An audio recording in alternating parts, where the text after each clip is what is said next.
And we're back. Take two. There we go. But like they just witnessed the resurrected Christ, right? And I think in some ways they're overwhelmed, they're dumbfounded, they're like, is this it? Like, and what is it? What do we No one like? has ever experienced anything. Right. I think that's what we sort of forget, right? Like we're so comfortable with this idea of the resurrection, right?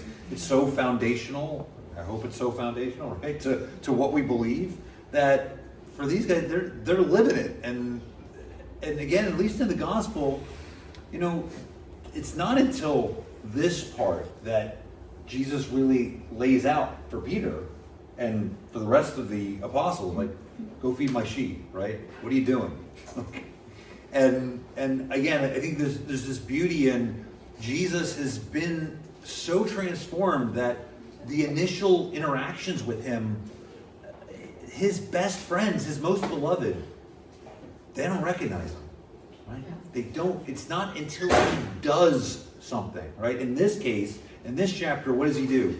He reminds Peter, James, and John of what? His mission. When they cast the nets in In the beginning when they... The beginning, the Word. call. What's their call? Fishing for men. Right? Fishing for men. What are they doing right now? Fishing for fish. Right? Jesus has to, and in reminding them, John's like, it's the Lord. And Peter again, so, again, just like at the Last Supper when he's like, wash all of me, Lord, right? No, just your feet, calm down, right? He jumps over the boat, right? He's like, woohoo, it's the Lord, I'm going to swim to shore, right? They bring all the fish in, right? We have this beautiful, you guys talk about the 153 fish? Yeah, because there was, my homily as it was a little long, I apologize. And I cut that thing down from probably would have been 20 or 25 minutes. There's so much in there. And I just had to keep whacking away at it so it was a better morsel. But yeah, the 153 fish, what does that represent? Types of fish. Yeah, so at that time they thought that there were only 153 different species of fish, right? So in catching all of those different fish, Jesus is trying to remind them of what they're really supposed to be catching, right? The entire world. That they're supposed to be evangelizing to the entire world. So that's why John uses that number, right? It's this very specific number for that time. All right? And who brings the net over to Jesus? Peter. Again. But first they all bring in the net. They all bring it in. But then what does Jesus say? Then Peter goes and grabs the fish Right. for the... Right. Why?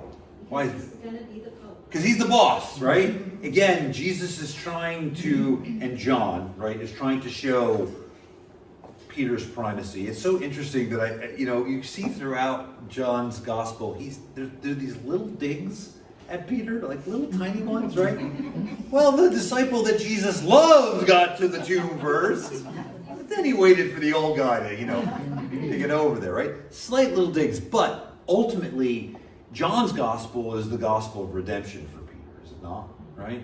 We see how this chapter in particular, and that's what I tried to allude to in my homily, right? Jesus allows Peter to tell him that he loves him 3 times as a way of coming back into right relationship with him for the denials, right? And that beautiful idea of agape versus philia.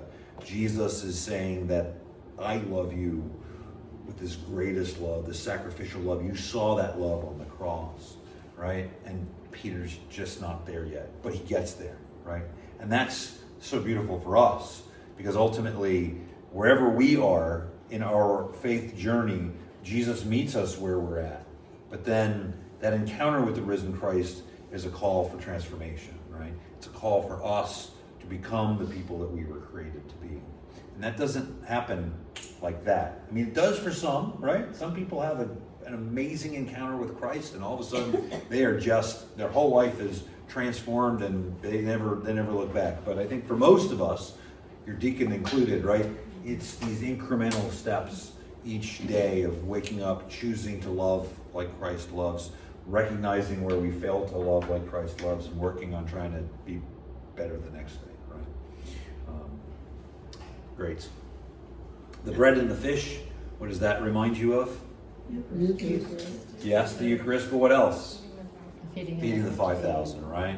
Again, there's so much where John is just sort of looking back over his entire gospel, right? And bringing these things in, right?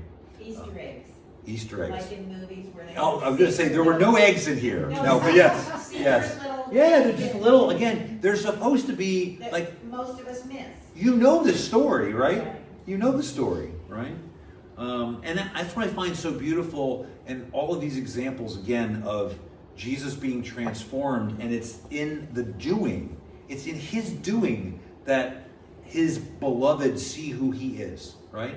And that reminds us of what, like, again, it's not about, it's not about what we say so much as what we do. It's in the doing that we show who we are in relationship to Christ, right? And people see that, right? You can talk the talk, but if you don't walk the walk, you're one of those people that Jesus shook his finger at, right? You're a hypocrite, right? You gotta live it out. And in living it out, when Jesus is living out for his apostles, they see through the transformation into the man that they recognize anew. All right. Before you leave that, Yeah. is there a significance to the net not being broken? Yeah, I think the idea is that ultimately at the end of time, like, all the nations are going to be in the net, So there's not, everybody's going to have their opportunity to have that experience with the risen Christ, right? Either in this, nobody's lost. Nobody's lost. No, the only way you get lost is if you choose to be lost, right? I mean, ultimately that's our job is to be Christ for others so that they can have that encounter with Christ, right? And I talked, we were actually talking a bit about this gospel with the men's fellowship this morning, vis-a-vis philosopher von Balthasar, who is a 20th century Catholic theologian, very instrumental in sort of the theology and thinking of Bishop Barron. We were just talking about this call to transformation that we all have. And this idea that we ultimately are the real transformation, the real being fed is in the Eucharist, right? All the sacraments sort of flow from that, right? Every sacrament is an opportunity for an encounter with the risen Christ, right? But the Eucharist is sort of paramount there. But unfortunately, for so many people, and I think about our youth especially, because I work pretty closely with our confirmation classes, for most of them, there's no encounter with Christ in the monstrance, right? It's just bread. I mean, they might I guess it's Jesus, but I don't have that connection. The modern world needs us to be Christ for others.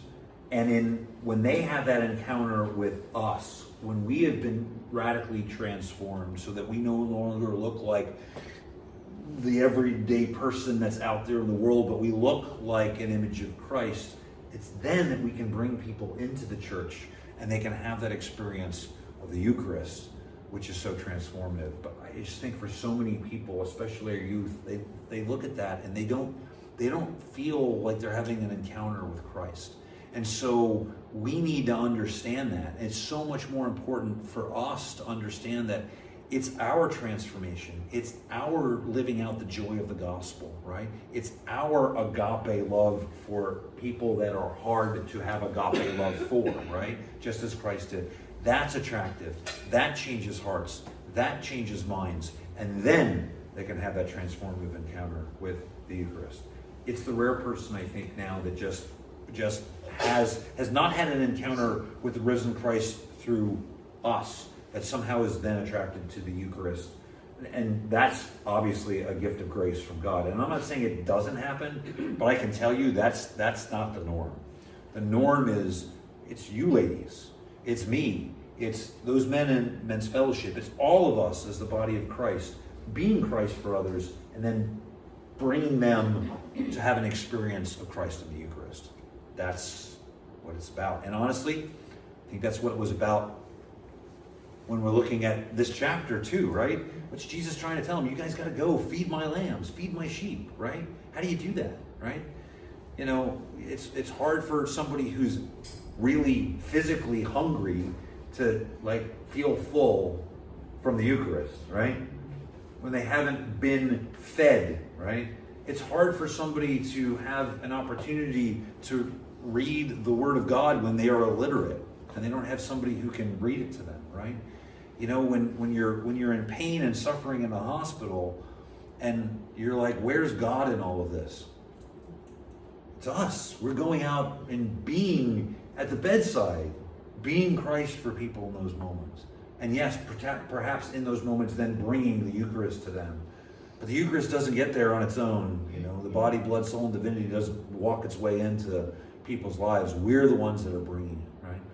So important, right? That call of Jesus to Peter, feed my lambs, feed my sheep. That's our call as well. And then, you know, the end is really about Jesus telling Peter and John what their lives are going to look like after this, right? That whole idea, you know, when you were younger, you used to dress yourself and go where you wanted to go. But when you're older, somebody's going to dress you the way they want to dress you, and then they're going to hang you on a cross, right? And then John, the fact that he was going to be spared a martyr's death. That's 21 in a nutshell. I want to talk a little bit about the fact that there is some controversy about this particular chapter as to whether or not it was original or not. I would, again, preface that saying that regardless of whether the same author, John, wrote this last chapter, or whether it was one of his followers who added it in, or whether it was John himself who added it in later, most scholars believe that it was probably added in later. Whether or not it was John himself or one of his followers who added it in probably is not all that material. But the most important thing to know is it is in every one of the original manuscripts that we have for John's Gospel. So it is canon. It is inspired, okay? So regardless of whether it seems added on or not. Why do they think it's added on? So there's a couple of reasons. If you look at the end of chapter 20, chapter 20 seems like It sums it up. the end, does it not? Right? Let me, like that last, here we go. Here we go. The purpose of this book. It's 20 verse 30. Now Jesus did many other signs in the presence of his disciples, which are not written in this book, but these are written so that you may come to believe that Jesus is the Messiah, the Son of God, and that through believing you may have life in his name. It sounds like a pretty good ending, does it not? Yeah. So, but here's the other thing I want us to think about. Not all biblical scholars say that this was added on, but I think most of the modern scholars are leaning in that direction. But we had the beginning of John's Gospel, right? What was the beginning of John's Gospel? In the beginning was the Word. Yeah, and right, and what did we refer to that as? John's prologue, right? For every prologue, there is an epilogue, right? So I think it is completely reasonable to think that this is John's epilogue, right? This is John's epilogue. And whether it may have been written shortly after and then added on, or whether it was not, I don't think is all that material. But I do want you to be aware that there is some conversation among biblical scholars about how original this was, whether or not it may have been one of John's disciples who actually added this in once, you know, John was reaching sort of the end of his life, or not. There's a lot of questions, but most biblical scholars believe while it probably was added at a slightly later date, it probably was John himself who added it. So that means the language is very much the same. Correct. It's very Jonian, right? So it very much seems to be, if it was not John, it was one of his close disciples in his church that Did wrote you it. say It's in all of the original It's in all of the, manuscripts. so right, again, we don't have like any of the ones that would have been, again, written 60 to 90, right, roughly is when we think that this was written. So we don't have anything that old, but in all the oldest manuscripts that we have, chapter 21 is present there. So again, I don't think there's not a lot of controversy about, again, whether this is inspired. There's not a lot of controversy about if it's not John, it was probably somebody who actually knew John physically, right? It wasn't like several generations down the pike, right? So, but I actually think this was probably written by John. I don't really care if it was added on slightly later or not. And I do think it is a beautiful bookend to his prologue and the epilogue. Yeah. And I do think, and perhaps it was written a little later after, perhaps some of John's followers said, you're a little rough on Peter there. Maybe you need to and he said, oh, well, you're right. I should have told you this encounter that we had with him, right? Where Jesus basically absolves him, right? And tells us about what's going on. That's sort of maybe, in my mind, maybe how that went. That's just Deacon Ted speculating, right? So,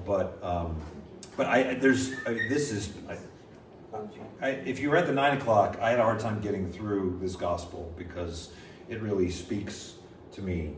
It speaks to me about how often we, in various overt and covert ways, deny Christ in our lives, and how God's mercy, Jesus' mercy, is always there. And he always wants to meet us where we're at. And yet, he still calls us to that transformation. He never wants us to just stay where we're at. That's a spiritual life that's dying, right? I know in my own life, when I was not really moving in my spiritual life, I might as well have been dead in my spiritual life.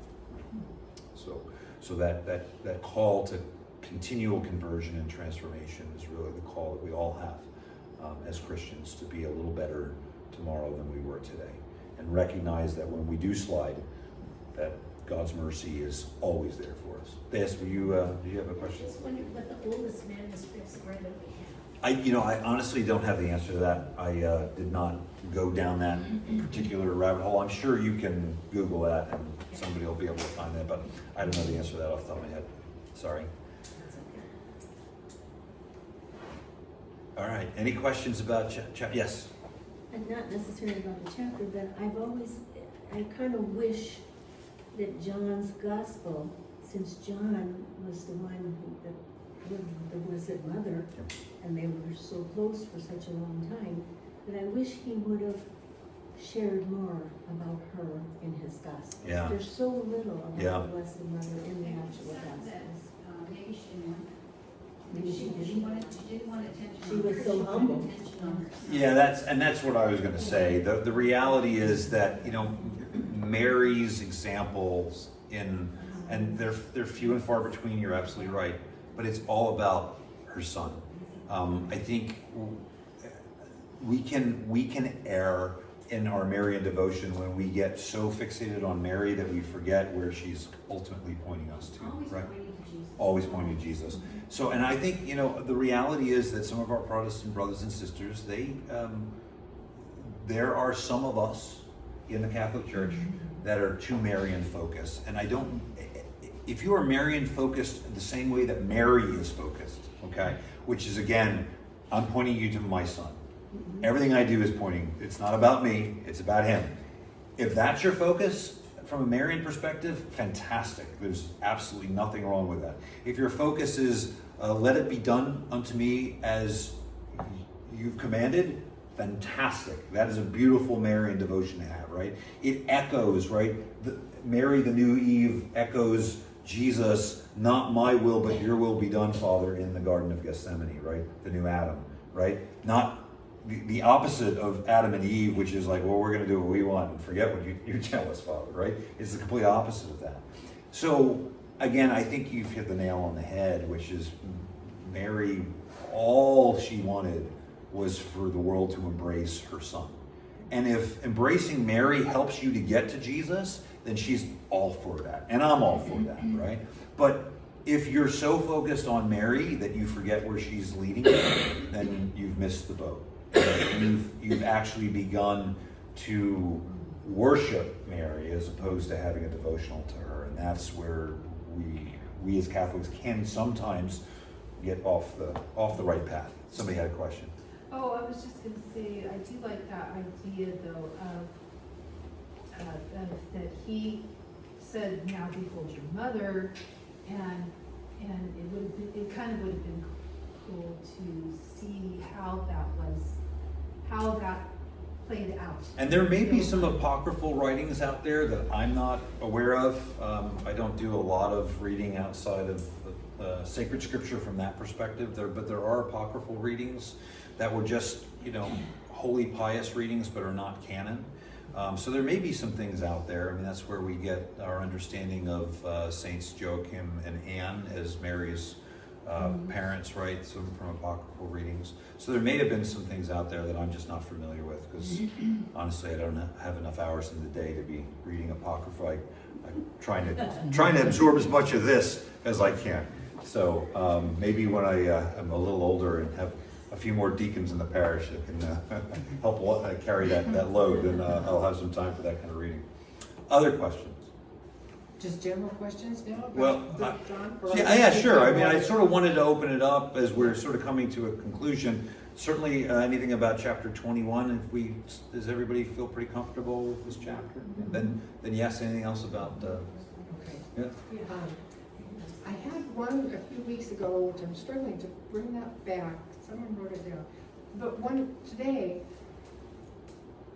Jesus rises, and then 40 days elapse before he ascends into heaven.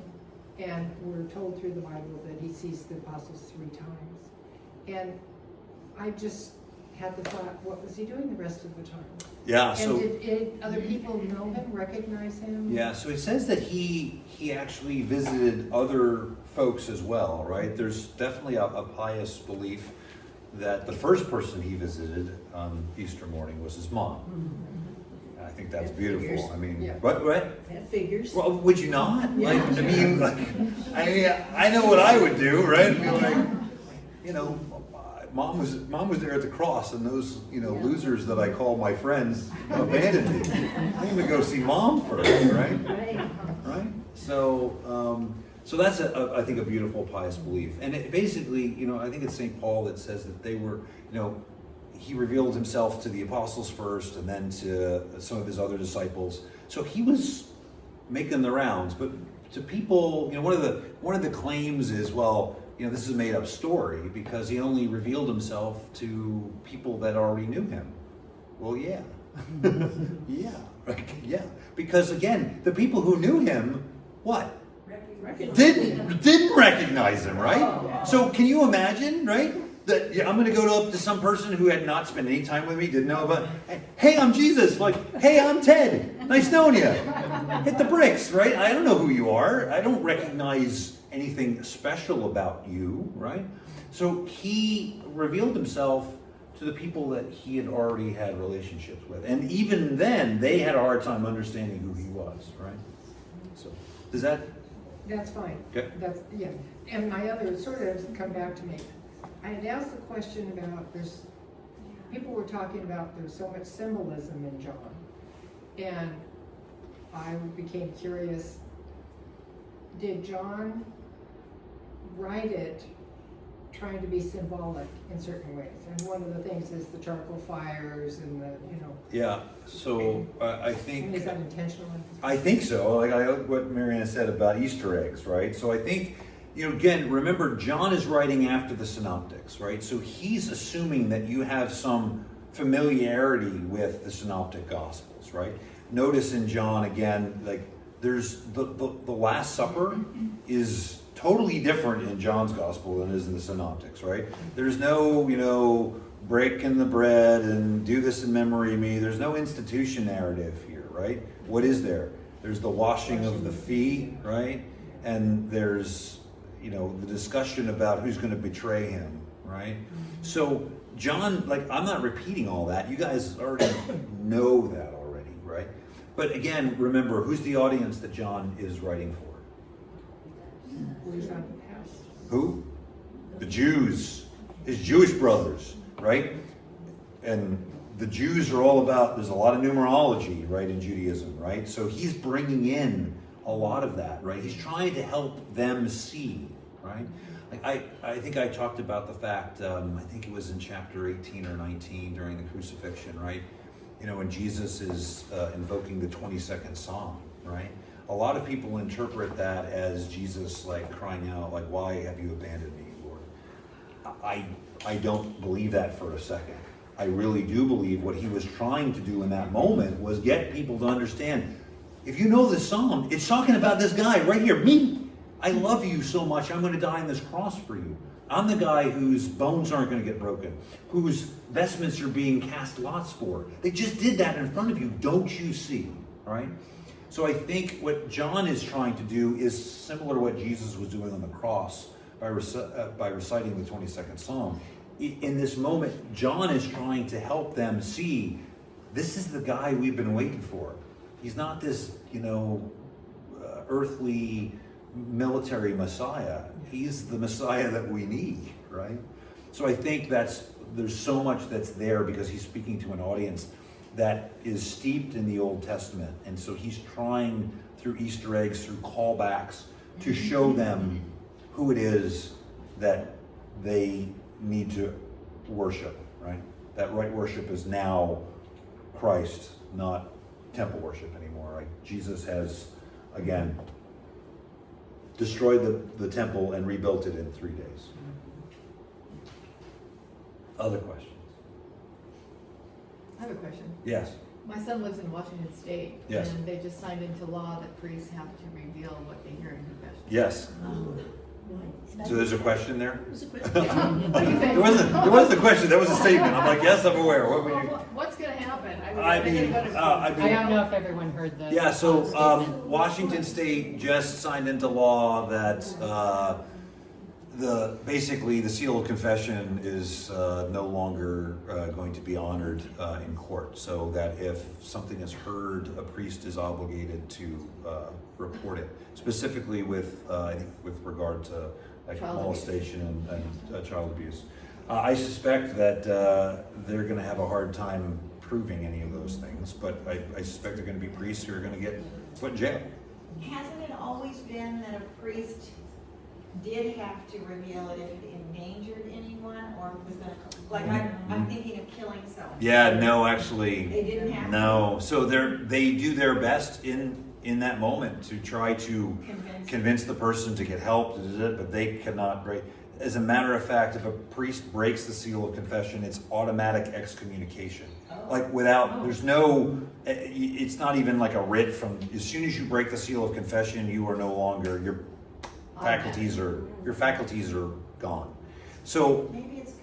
I think there's going to be a lot of civil disobedience. Essentially, there may be some priests that get put in jail, and then there'll be people who will be like, "This is ridiculous." Like that's not. But I don't have a crystal ball. I don't know how that's going to go. But again, like I know the priests that I know take that seal of confession with the utmost seriousness. Their entire sacramental life essentially hinges on them keeping that, because if not, they're no longer a priest. And again, without that, who's going to confession? If I know that my priest has got loose lips and is going to sink some ships, I'm going to be like, oh Lord, maybe we're going to change up how I'm going to approach this, because I don't want my priest yapping about my dirty laundry to anybody, right? So that's, I think that it's just, it'll be interesting to see how it plays out. It would not surprise me if there are a few priests that end up sitting in a jail cell for a while because they're not going to break the seal. So is it like contempt of court, where, like, say, That's a what journalist won't reveal their source? That's what would happen. They end up- Yeah, They wouldn't they agree. can get away with it, but a priest can't. Well, they can be held in contempt as well. So yeah. So, but that's at this point they would not ask a priest to break the seal of confession. Yeah. But this law evidently is going to be used to try to do that, and I'm sure that priests are just going to say, well, we're not going to do it. Anyone ever Isn't see that the it? movie Calvary? Did you see it? I did not see it actually It's not. about that. I know the story, but I don't actually see the movie. Did you have a question? Wouldn't they just be able to take the fifth?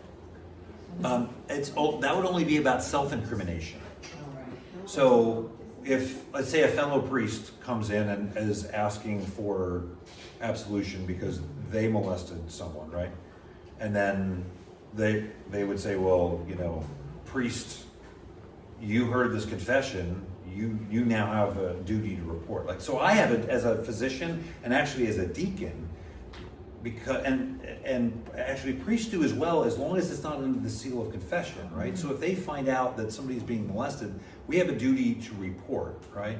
Doctors do, teachers do, right? Anybody basically who works with kids has a duty to report, right? So if I find out that somebody's being molested and I don't report it, I can go to jail, right? But there's been a carve out for the seal of confession, rightly so, in my opinion. So yes, it would be more about hearing a fellow priest's confession that they were molesting somebody and then not going forward and ratting on them, which again, is the whole point of it. But they could just say, I don't remember. Well, they could say a lot of things, but I suspect that what they'll say is that I'm not going to break the seal of confession, because they're not going to lie either. And so they're just like, we hold this so dear, my priesthood, everything I do is about keeping this seal sacred. I'm not going to break it. And So- the person that confesses would have to say to the authorities, well, I went to confess So, and I confessed. yeah, I mean, so it's going to be interesting to see how it plays out, right? But it would not surprise me if they asked them, well, did you go to confession, and who did you go to confession with? I stand on it. They could plead the fifth there, right? So it'll be interesting to see how it all plays out. Yes. What the state of Washington did just now, doesn't that go against a constitutional right of freedom of religion? When they start reaching into a religion? I and suspect telling that you how will. you're to- Yes. In addition, I mean, and That's immediately a what'll challenge. happen is they'll bring a priest in, say, you need to say what you heard. They're going to say, I'm not going to do it. They're going to put him in jail, and then they're going to get a lawyer who's going to say this is a breach of their constitutional right, and it's going to go all the way to the Supreme Court. Yeah. That's what's going to end up Just happening. like all the So, other you know, conventions. that ultimately is how it'll play out. But it would not surprise me if they're priests who are going to spend some time in jail because they're not going to break the seal. It's just like all the other crazy things that they're doing, going through the legal system. What else can I answer for you ladies? Anything? I had a Yeah. question. Oh, we got two. Oh, you got one? I'll go for left first, right next. Left. Okay, mine's probably unanswerable, but we never hear anything about Saint Joseph's parents, that he has parents. So you hear about Anne and Joseph. Yeah, I don't know that there's any apocryphal writings. See, there's not a lot. I mean, there's still some controversy about, was Joseph an old man? Was he a young man? Was he married before, right? Did he have kids that he brought in? And that's where we get, you know, Jesus's brothers and sisters. Was that term really being used for cousins of Jesus? There's the church has not come down and said dogmatically any more about Joseph than what we know from the readings in the Gospels. So, I mean, Joseph literally doesn't speak a word in the Gospels, right? Does not speak a word. So yeah, I don't know. I wish I could answer that for you. All will be revealed in time, but not this time. Yes, Nancy, you got a question? I was just curious as to, do we have any idea how old John was when he first followed Jesus? Was he like a teenager? Was he in his 20s? We think he was pretty young, but like probably, yeah, it could be late teens, early 20s. I don't know that we have a definitive date. Yeah. But yeah, he was, I mean, I think it's pretty clear that he's the youngest of the apostles, right? He was also the longest lived, because he was martyred, right? So that was part of it, so. Religious art generally shows him without any facial hair. Right.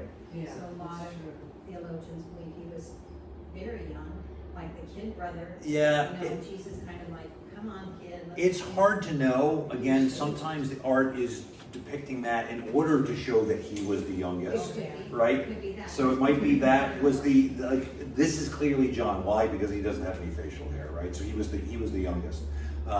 He could be like my son, who is almost 18 and couldn't grow a beard to save his life, right? And when I was 18, I was shaving 3 times a day if I had a date. So, you know, I don't know. So, but he was definitely the youngest of the group. He did live, Yeah. I don't even know how long the others would have lived because they were all martyred, but he lived quite a long time after Yeah. Jesus died. Yeah. So he might Yeah. have been pretty darn young. Yeah, yeah.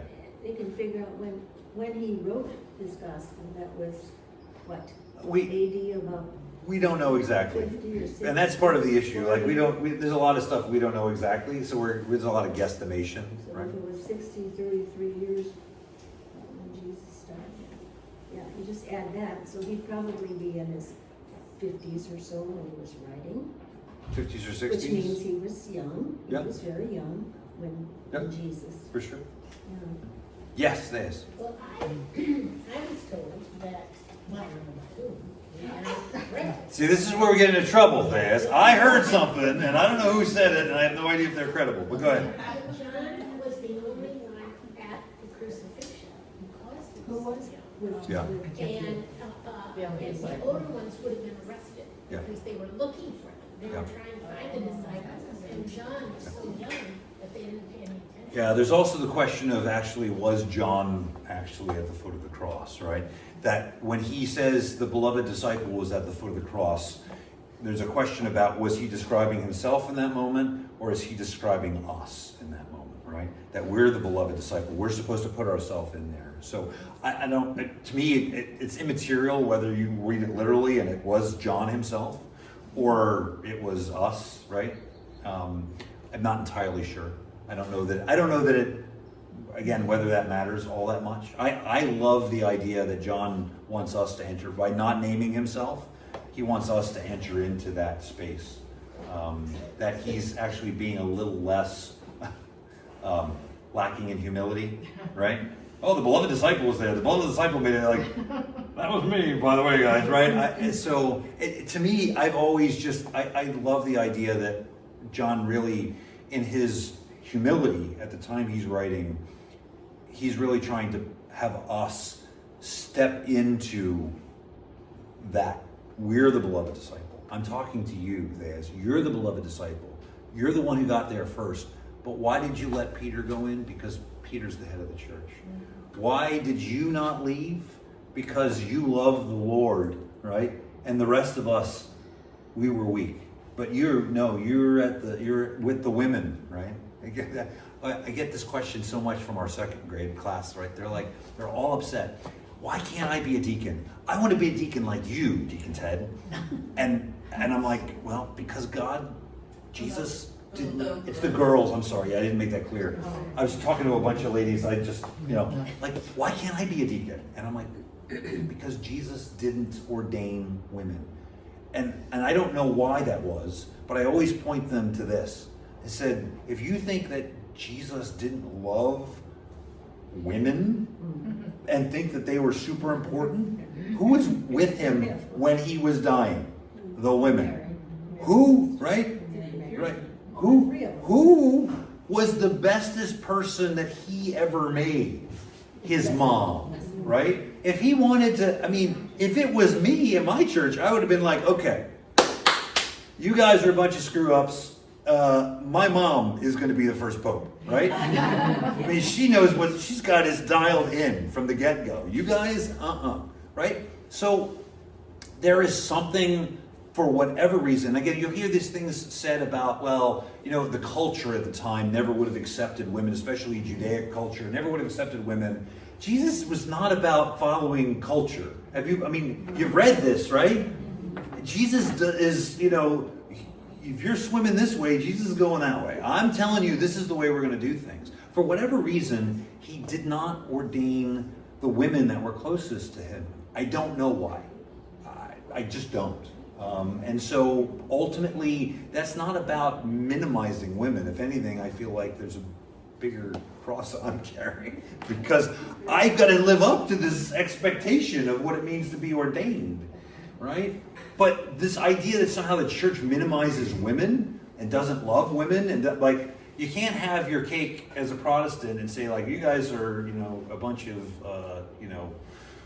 what's the word I want to use? Misogynist, thank you. That's the exact word I want to use, right? And, at the same time, you're a bunch of Mary worshipers, right? It just doesn't fit, right? That's just not it. And I wish I could give them a better answer.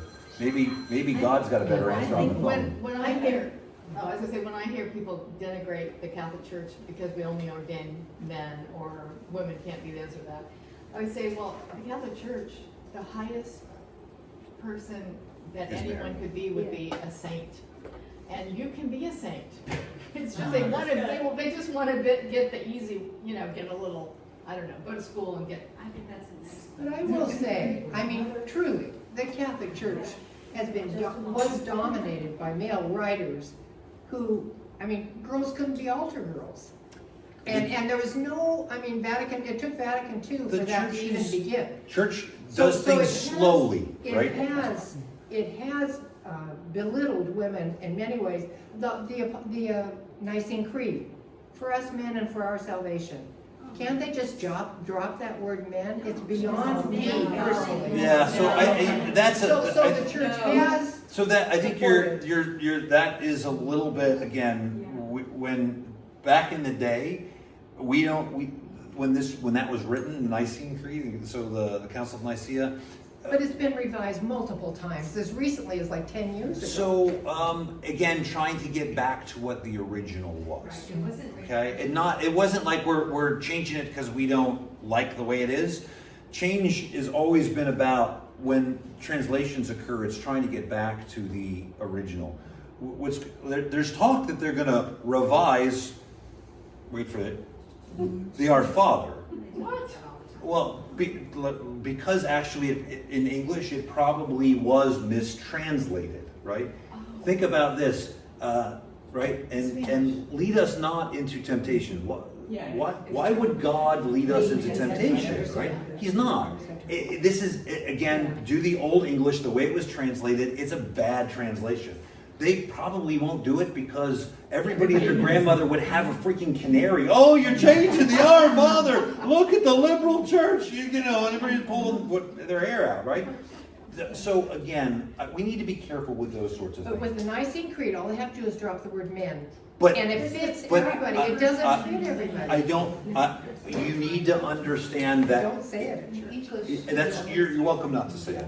My point still is that when that was originated, it was meant to represent. When they said men, it was mankind. It was all people, right? It might as well have been people, right? So that's the issue. Now, you can quibble over it. You may not like it. I get it. There's stuff in the church that we don't like, right? There just is. Because it says for us. Yes. Why can't we drop the word man?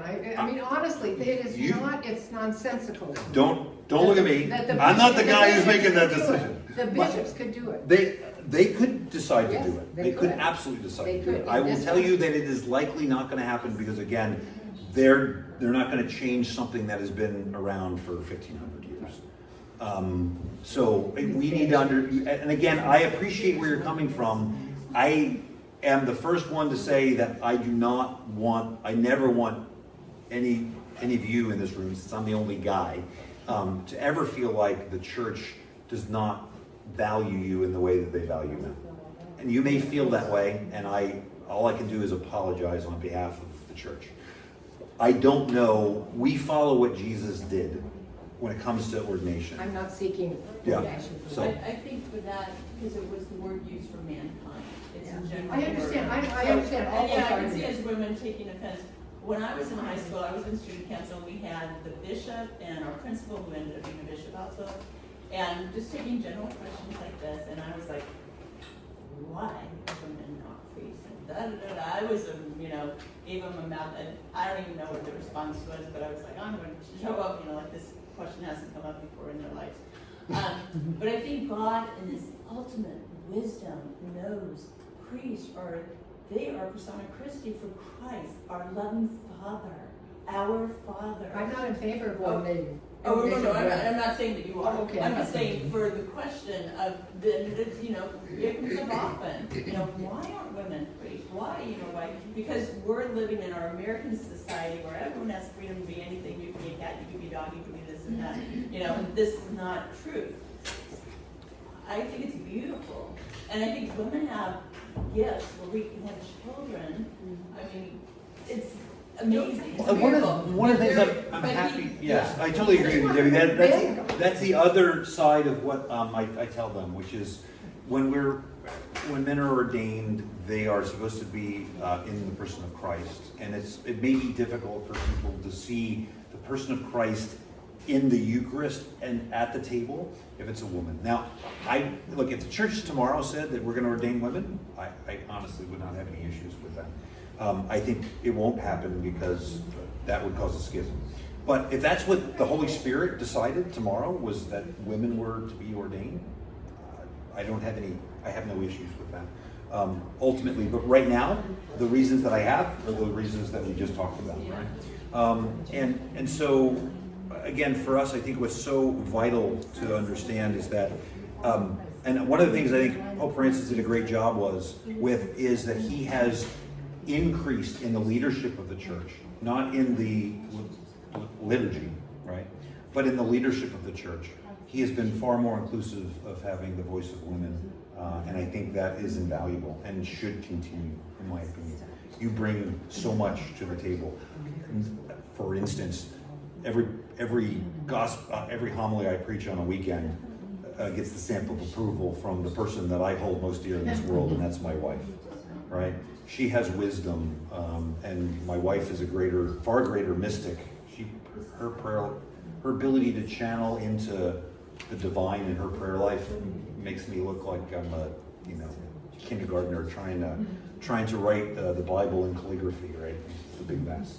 So we all have our gifts, and trying to, I think, accentuate those in the church is part of what Pope Francis was trying to help us understand in his papacy. And hopefully our next Pope will be equally enlightened in order to understand that we all have gifts that we're bringing to the table, and we're, I think looking at those orders of catechist for women and lector and acolyte, opening that up to women is a huge step forward for recognizing the gifts that you all bring to the church.